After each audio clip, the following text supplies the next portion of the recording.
tous, alors nous voilà pour un nouveau cours sur la Shemitah. Baruch Hashem, nous avons commencé la dernière fois les lois de Shemitah et nous allons avec l'aide d'Hashem continuer. Pour pouvoir continuer, nous sommes encore dans l'obligation de réintroduire et de rentrer un peu dans la source des lois de Shemitah, de rentrer dans certaines notions assez intéressantes qui pourront nous influer sur des halachot assez récentes.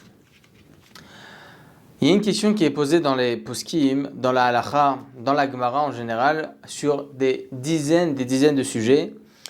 Est-ce qu'une mitzvah, elle concerne le cheftza ou la gavra? Bien évidemment, je vais vous expliquer. C'est rapporté dans beaucoup d'endroits dans le chasse.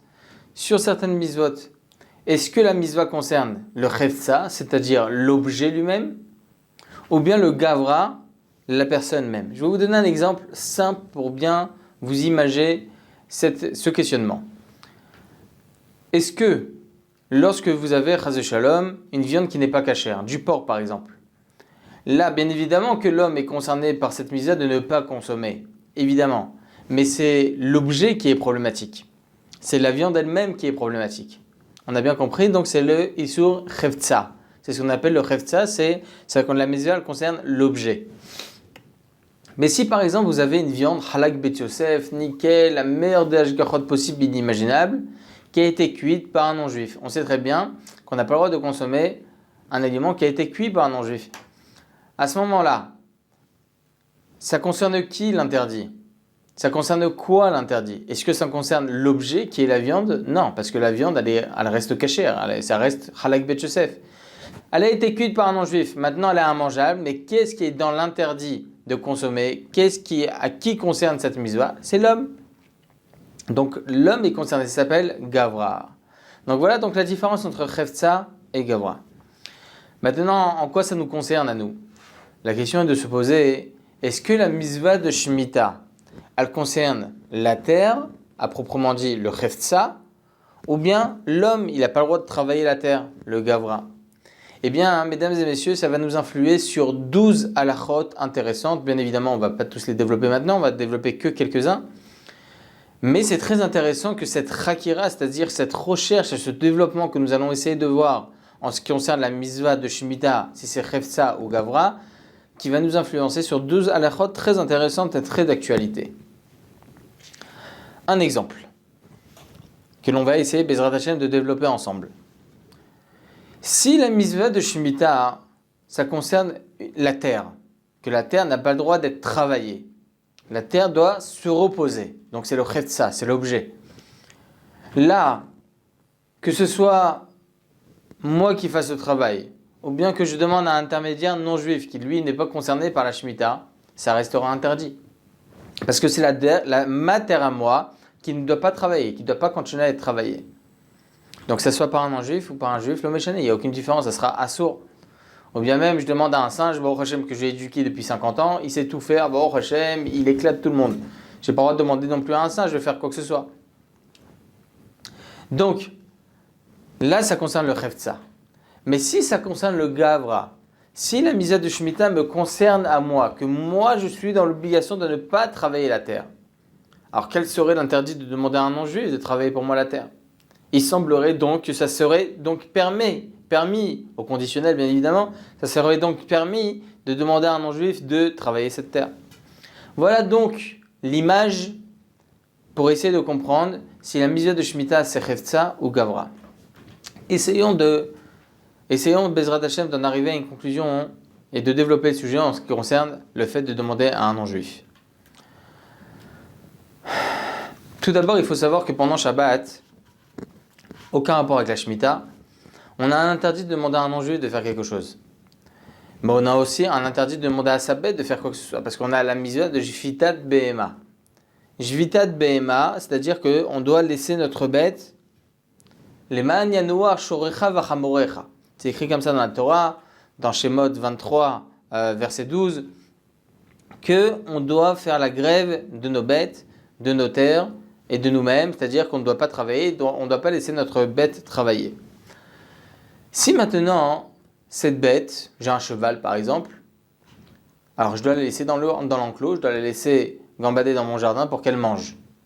Mais elle ne doit pas travailler, chas shalom. Elle ne doit pas non plus, cette bête, sortir toute seule même. Toute seule, même toute seule, elle ne doit pas sortir avec quelque chose sur le dos. Parce que j'ai l'obligation de ne pas la faire travailler. Si maintenant cette bête, je l'ai empruntée à un goy. Je lui ai dit, voilà, tu me la rends vendredi à midi. Parce que même un goy, il n'aurait pas le droit de continuer à travailler cette bête, de travailler avec cette bête. Et là, je vois, arrive la Shkiat Ahama, arrive le coucher du soleil, je vois qu'il n'est pas arrivé, il n'est pas rentré. Qu'est-ce que je dois faire? Alachale Maaseh. Il faut savoir qu'il y a écrit comme ça dans le Shvut Yaakov il y a 300 ans. Il pose cette question. Ah, c'est pas moi qui travaille la bête, c'est un goy, c'est un non-juif. Il a qu'à se débrouiller. Ok, lui, il n'a pas l'obligation de garder Shabbat. C'est quoi le problème? C'est ma bête. Là est le problème. C'est ma bête. Même si c'est fait par un non-juif, c'est assourd. Donc, comment je dois faire? Maran HaShulchan Aruch, il dit, je dois rendre efker ma bête, je dois l'abandonner. À partir du moment où je vais l'abandonner, je vais automatiquement me destituer de cette bête. Elle ne m'appartient plus. Et donc, par extension, il a le droit de continuer à travailler s'il veut. C'est pas mon problème. Donc, on voit de là que Amiral Agoy demanda à un non-juif, ou bien qu'un non-juif fasse quelque chose pour nous, ou bien qu'il travaille pour nous sur quelque chose qui est interdit, c'est assourd pendant Shabbat. D'ailleurs, il faut savoir que, pas seulement pendant Shabbat. D'ailleurs, il y a une question, est-ce que c'est seulement Shabbat? L'interdit de demander à un juif, est-ce que c'est seulement Shabbat? Ça va influencer en ce qui concerne aussi la Shemitah. Alors, il y a écrit comme ça dans le traité Baba Metzia 90a. Ibaeleu, ils se sont demandé à Chachamim. Maou sheomar adam lenochir som parativ et dojba. Est-ce que j'ai le droit de demander à un non-juif de museler ma bête? Il y a écrit dans la Torah, lotarsom shor bedisho. On n'a pas le droit, lorsque on fait travailler une bête, sa vache, son âne, n'importe, travailler la terre, on n'a pas le droit de lui mettre une muselière. Pour quelle raison? Tsar Belchaim, tu l'as fait souffrir.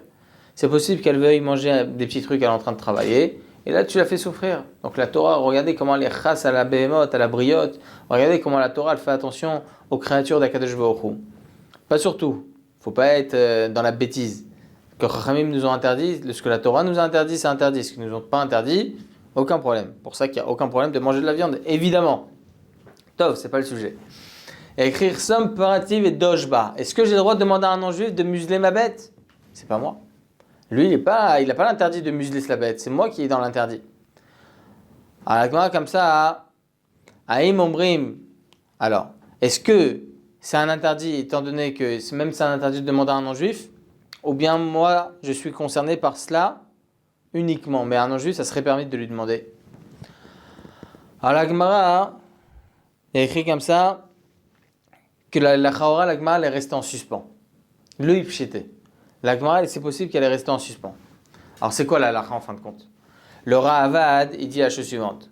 Étant donné que la Gemara est restée en suspens, il faut trancher la halakha à ce sujet comme tous les endroits où la Gemara est restée en suspens. S'il s'agit d'une misva derabanan, s'il s'agit d'un interdit d'ordre rabbinique, alors on dira Safeik de Rabbanan la Kula. S'il s'agit d'un interdit de la Torah, alors on dira Safeik de Oraita la Khumra. Ou bien Safeik de Rabbanan la Kula, ou bien Safeik de Oraita la Khumra. Là, le fait de demander à un non-juif, c'est quoi comme interdit? La Gemara, déjà dans plusieurs endroits, elle dit que Amiral Egoy, demander à un non-juif, même pendant Shabbat, c'est un interdit des Rabbanan. Donc là, il s'agit d'une question qui se pose en ce qui concerne Amiral Egoy, demander à un non-juif de faire une melacha pour moi. Là, on parle de quelque chose qui ne concerne pas Shabbat, encore une fois. Le Ravad dit dans ce cas-là que ça fait des Rabbanan la Kula. Étant donné qu'Amiral Egoy, c'est des Rabbanan, donc on aurait le droit, étant donné que la Gemara reste en suspens sur le sujet, on aurait le droit de demander à un non-juif de museler sa propre bête. Selon cela, on pourrait voir de là qu'étant donné que la Gemara reste en suspens en ce qui concerne l'otarsom shor bejishor, en ce qui concerne le fait de museler une bête, quelle sera la halakha en ce qui concerne la Shemitah?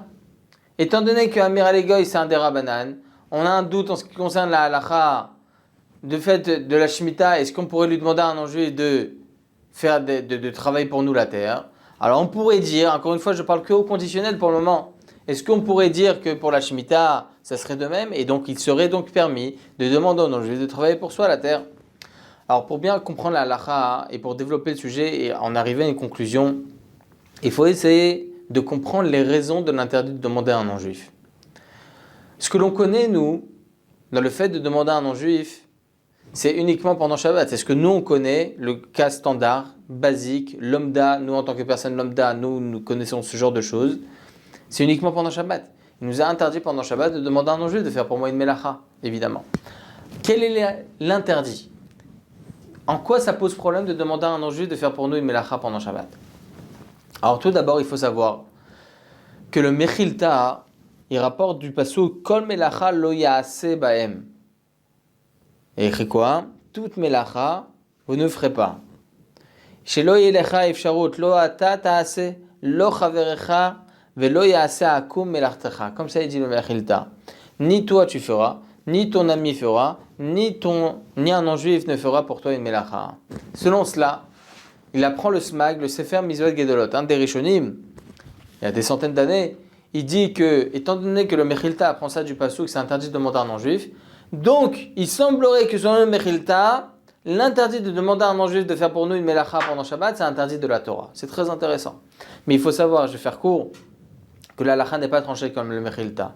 C'est écrit dans le Beit Yosef, dans le Siman 307, toutes les autres raisons que nous allons développer, et il semblerait que Maran Shulchan Aruch tranche la halacha, que, c'est pas qu'il semblerait, c'est comme ça qu'il tranche la halacha, que l'interdit de demander à un non-juif pendant Shabbat, c'est interdit d'ordre rabbinique. D'ailleurs, comme ça il tranche le Eli Araba, dans le Siman 243 alinéa 1, le Gaon de Vilna il rapporte ça sur le Mechilta, le Chida dans le Berkei Yosef Siman 243 alinéa 1 il tranche comme ça la halakha, dans le Marzik Bracha aussi Siman 244 alinéa 4, dans le Mishnah Berurah il rapporte ça dans le Sharatzion, donc le Chafetz Chaim Sharatzion Siman 243 alinéa 7, et beaucoup d'autres acharonim tranchent de cette façon la halakha, que l'interdit aujourd'hui de demander à un non-juif pendant Shabbat de faire pour nous une melacha, c'est interdit des Rabbanan.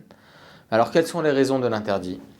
Rashi, il rapporte comme ça, dans le traité Shabbat 153a, ainsi que dans le traité Bava Metzia, traité Bava Metzia 71a.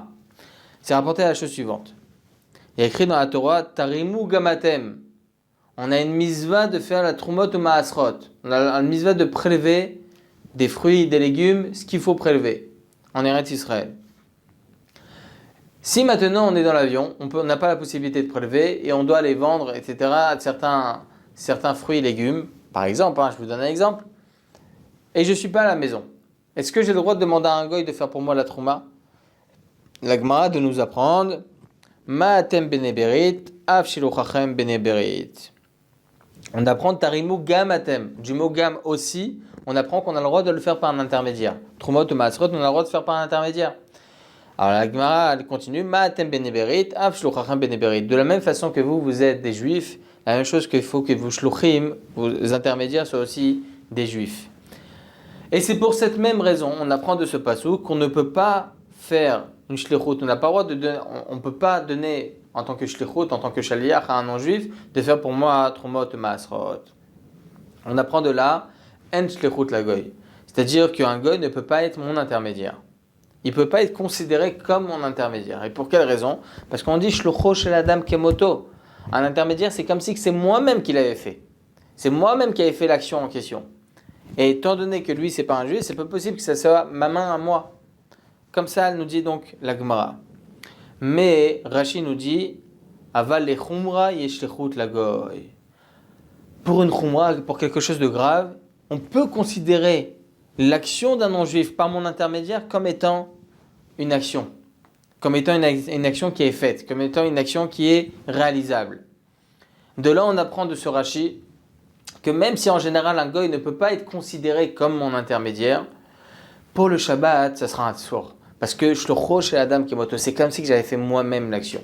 Donc voilà donc la première raison qui est rapportée dans Rashi, dans le traité Bava Metzia 71b, ainsi que dans le traité Shabbat que je vous ai rapporté. Le Hagot Maimoniot, il rapporte aussi cette opinion. Le Shitami Kobetzet rapporte au nom du Ritva aussi cette opinion. Le Livouche, le Sefer Bet Meir, tous ces poskim me rapportent cette même raison. C'est pour ça que pendant Shabbat, j'ai pas le droit de demander à un non-juif de faire pour moi une melacha, parce que c'est comme si, Chazé Shalom, que c'est ma main qui a fait cette melacha.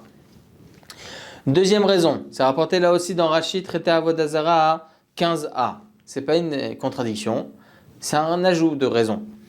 Rashi il dit là-bas, il est écrit comme ça, c'est écrit dans Ishaïa, chapitre 58, verset 13. De la même façon que mes actions pendant Shabbat ne doivent pas être similaires que celles de la semaine, la même chose, mes paroles ne doivent pas être similaires à celles de la semaine.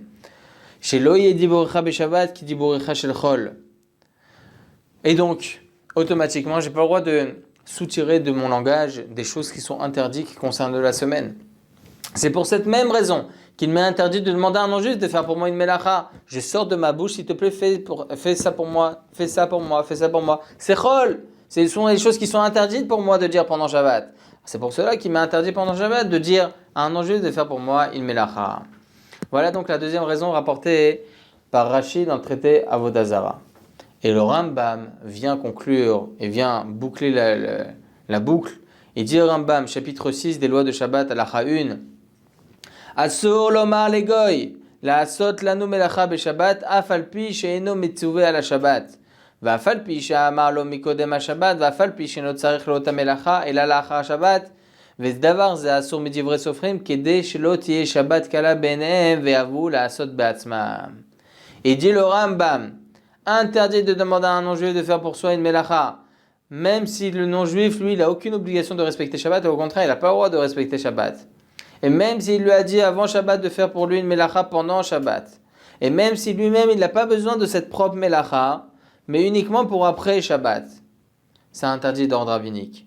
Pour quelle raison c'est assourd? Kedei shelo tiyeh Shabbat ka'ala be'enehem. Pour ne pas que le Shabbat soit simpliste aux yeux des gens. Imaginez-vous une seconde, si on avait eu l'autorisation de demander à un non-juif de faire pour nous une melacha, il n'y aurait plus eu de Shabbat, s'il te plaît, allume-moi le micro-ondes, s'il te plaît, cuis pour moi la pkaïla, s'il te plaît, réchauffe-moi ma dafina, etc., etc. Il n'y a plus de Shabbat. C'est juste moi, je suis assis, je fais rien et je demande à un non-juif de faire pour moi cette melacha. C'est impossible, il n'y a plus de Shabbat. Et donc, le lendemain, le Rambam, il a crainte que si demain il n'y a pas de non-juif, moi je vais en arriver à faire cette melacha. On ne peut pas se dire, ah non, moi je ne suis pas comme ça, à partir du moment où Chachamim nous ont interdit, c'est assour. Comme ça, il tranche le Rambam, le Ramban, Nachmanid, les Tosafot, le Meiri, le Orzaroua et bien d'autres Rishonim. Ils tranchent selon cette même raison. Selon les raisons que nous venons de rapporter, mesdames et messieurs, est-ce qu'il y a une des raisons qui pourrait concerner la Shemitah? Ce sont les raisons de Amir Alegoy en général, de Rashi, du Rambam. Alors eh bien oui. Est-ce qu'on pourrait considérer par rapport au langage? Non, on n'a aucun problème pendant la Shemitah de parler des choses qui ne concernent pas la Shemitah, évidemment. Donc on ne peut pas dire que ça concerne la parole de la personne. Vedaver davar, comme nous avons rapporté dans Ishaïa. Mais en ce qui concerne Shlichut, c'est comme si que c'est ma propre main. Yesh Shlichut lagoy la chumra. C'est possible que sa Shlichut, que son action, c'est comme si que c'est moi qui l'avais faite. Donc en fin de compte, si je demande à un non-juif de faire pour moi une melacha, c'est possible que c'est moi qui a fait cette melacha. Donc c'est pour cela, pour cette même raison qu'on interdit de demander à un non-juif de faire pour soi cette melacha. Et aussi selon la raison du Rambam, chez l'Oti à Shabbat Ka'ala Bene Abriot, pour ne pas que le Shabbat soit simpliste aux yeux des gens, la Shemitah aussi. Si demain il n'y a pas de non-juif, c'est possible que demain je vais en arriver à moi-même de faire cette melacha. Donc selon ces deux raisons, on comprend pourquoi il y aurait donc l'interdit de demander à un non-juif pendant la Shemitah de faire pour soi une melacha de la terre.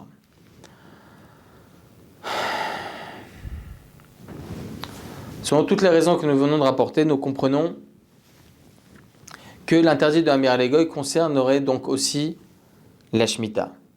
Mais, selon le développement qu'on a essayé de développer au tout début, avant ce développement et cette introduction, est-ce que la Mitzvah de Shemitah concerne le Chessa ou le Gavra? Si ça concerne la terre elle-même, alors effectivement, même à un non-juif, ça me sera interdit de lui demander. Mais ici, ça concerne le Gavra, si ça concerne l'homme, en quoi ça serait interdit de demander aux gens, à un non-juif?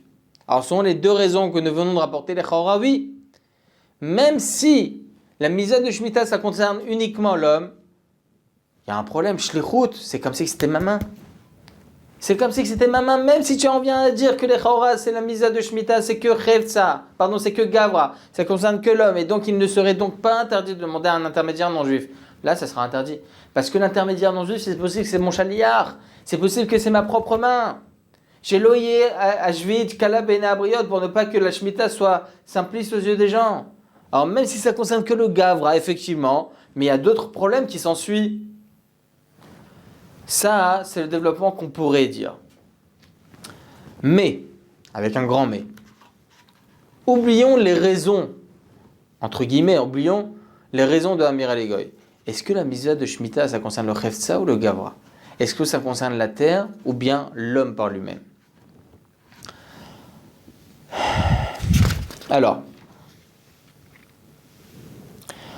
il y a beaucoup de Acharonim qui pensent que la mitzvah de Shemitah, c'est le Chefza, ça concerne la terre. Donc, quoi qu'il en soit, que je le fasse moi-même ou par un intermédiaire, ou bien par un singe, ou bien n'importe, par un truc électronique, le méchané, l'interdit subsistera. D'ailleurs, il faut savoir que le Rajba, le Ritva, les Talmidei Rabbeinu Yona, le Smag, le Sefer Yerim, tout cela, ils pensent que l'interdit de Amir Alegoy, ça reste un interdit, on est mahmir. On est mahmir par rapport à ce qu'on avait dit au préalable, par rapport à museler une bête. Et pourquoi on est mahmir là-bas? Parce qu'il faut faire attention. La Gemara, peut-être, elle est restée en suspens, mais on est mahmir. Donc on voit que Amir Alegoy, l'interdit de demander à un non-juif, ça ne concerne pas uniquement Shabbat, mais aussi d'autres sujets. Et donc on pourrait dire que même pendant la Shemitah, ça serait donc interdit de demander à un non-juif. Alors il y a beaucoup d'Acharonim qui tranchent que la halakha, la Shemitah, l'interdit, la mitzvah de Shemitah, ça concerne le Chefza, donc la terre elle-même. Et donc ça sera interdit même de demander à un non-juif. Entre autres, il y a dedans le Birkei Yosef, il dit comme ça dans Sheyaraim, dans Siman 331. Le Gaon Rabbi Israël Meir Mizrahi, un des grands dayanim de Yerushalayim à l'époque, dans son responsable Peri Haaretz, volume 3, Siman 4. Dans le responsable Admat Kodesh, volume 2, Siman 59. Le Hagon Rabbi Elio Mani, dans le Siman 109, il tranche comme ça la halakha. Le Hav Bedin de Chevron. Le responsable Tzitz Kodesh, volume 1, Siman 16, alinéa 7. Le Maharid Diskin, il tranche comme ça aussi la halakha. Il faut savoir que le Maharid Diskin, dont on voit qu'il tranche comme ça la halakha. Il y a eu une histoire une fois, à son époque, ils ont voulu demander à un non-juif de planter une plante eucalyptus pendant la Shemitah. Pour quelle raison? C'était dans une région où là-bas il y avait des grands problèmes de maladies. Ils avaient besoin que l'air se rafraîchisse et que l'air soit beaucoup plus pur.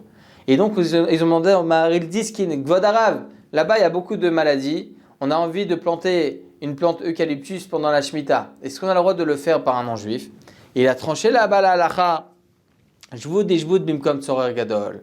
L'interdit de Shemitah, c'est un interdit d'Erabanan. Travailler la terre aujourd'hui, on a développé dans les cours précédents que l'interdit c'est d'ordre rabbinique. Demander à un non-juif, on a aussi développé maintenant que demander à un non-juif de faire pour nous une melacha, c'est interdit d'ordre rabbinique. On avait tranché ça pour Shabbat, la même chose pour Shemitah. Bimkom tzorer gadol, en cas de grand besoin, c'est permis. Pourquoi? Parce que là, tout notre intérêt, c'est pour Chas v'Shalom éviter des maladies graves. Et donc, on comprend du Maharid Diskin qu'il y aurait un interdit de demander à un non-juif de faire pour nous une melacha pendant la Shemitah. Et donc, on comprend bien que selon son avis à lui, l'interdit de Shemitah, c'est un interdit Chefza, c'est la terre. C'est pas Gavra, ça ne concerne pas seulement l'homme. D'ailleurs, il faut savoir, selon cela, entre parenthèses, que la terre, notre air, a besoin de plantes, a besoin de légumineux, a besoin de fleurs pour justement que notre air, notre oxygène soit bien plus pur. Ça, c'est très important. D'ailleurs, il faut savoir que dans les années 5729, sont les dates hébraïques, en Amérique, ils avaient envoyé sur la Lune, ils ont envoyé Apollo 11 sur la Lune. Et c'était Motzei Shabbat. Ils l'ont envoyé Motzei Shabbat. Alors, il y avait un groupe de jeunes de la Yeshiva de Porat Yosef qui sont partis de Katamon. Ils sont partis dans la maison du Mekoubal, le Rabbi Mordechai Sharabi. Rabbi Mordechai Sharabi. Et ils sont partis le voir. Gvodarav, ils ont envoyé une fusée sur la Lune. Vous vous rendez compte? Ils vont aller voir ce qui se passe sur la Lune. Ils veulent voir s'il y a de la vie, il y a de l'eau, il y a de la terre, il y a des plantes, il y a de l'oxygène peut-être. Ils sont partis voir là-bas s'il y a. Gvodarav, qu'est-ce que le Rav il en pense? Est-ce qu'il y a quelque chose en haut? Le Rav Mordechai Sharabi dit Evel Avalim. Il n'y a rien du tout. Rien du tout. Je dis Gvodarav, comment vous savez tout ça?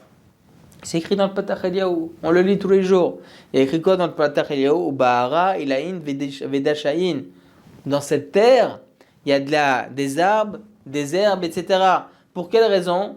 Parce que dans cette terre, nous avons des êtres humains. Des êtres humains, on a besoin d'oxygène. Oh, il n'y a rien du tout, il n'y a pas d'être, il n'y a rien du tout. Besha olamot en kloum, il dit comme ça. Dans les autres terres, dans les autres sphères, dans les autres planètes, il n'y a rien du tout. Comme ça, il a dit le Rav Mordechai Sharabi. Parce que de notre terre, on a besoin de plantes, on a besoin de légumes, on a besoin de tout ça pour avoir un oxygène. C'est ça qui nous apporte l'oxygène. C'est pour ça que d'ailleurs, au temps du Marais Diskin, ils ont voulu planter l'eucalyptus justement pour qu'il y ait une meilleure air, un meilleur oxygène pour éviter des maladies.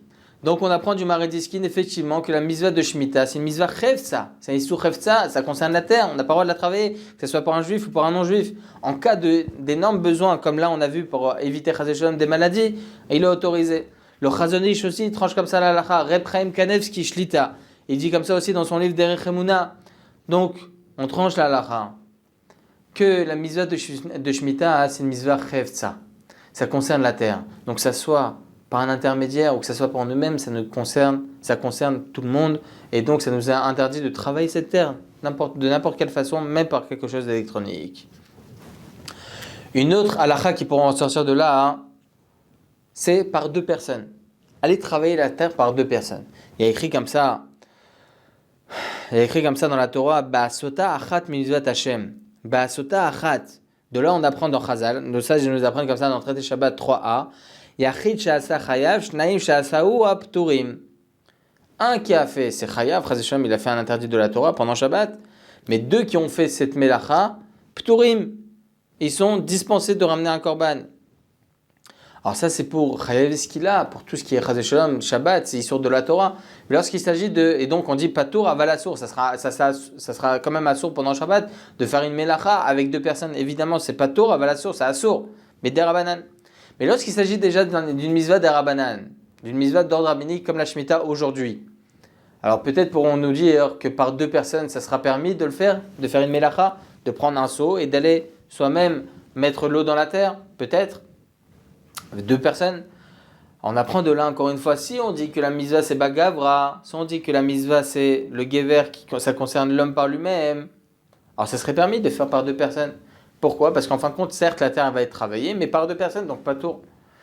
Mais s'il s'agit de chevtza, si la mitzvah de Shemitah, c'est le chevtza, c'est l'objet, donc à quoi ça change, même s'il y a 10 personnes qui tiennent 10 personnes un seau, ça serait, dans tous les cas, assourd. Une autre nafkamina, ce qu'il en ressort au niveau halakha, grama, par quelque chose extérieur. Par exemple, j'ai un jardin, théoriquement, j'ai un jardin au -1. Au rez-de-chaussée, voilà, au rez-de-chaussée. Et moi, voilà, je suis dans ma merpesette au 2e étage. Blainara, j'ai pas de pavillon, mais Blainara. Au 2e étage. Et là, je vais jeter de l'eau dans les canalisations, je suis en train de faire le parterre. Sans javel, sans rien. Parce que là, avec javel, c'est évident qu'il n'y a pas d'interdit. Sans javel, sans rien.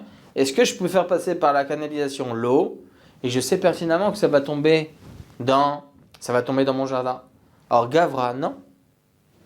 Non, c'est pas moi qui le fais, c'est les canalisations, c'est pas moi. C'est pas ma propre personne.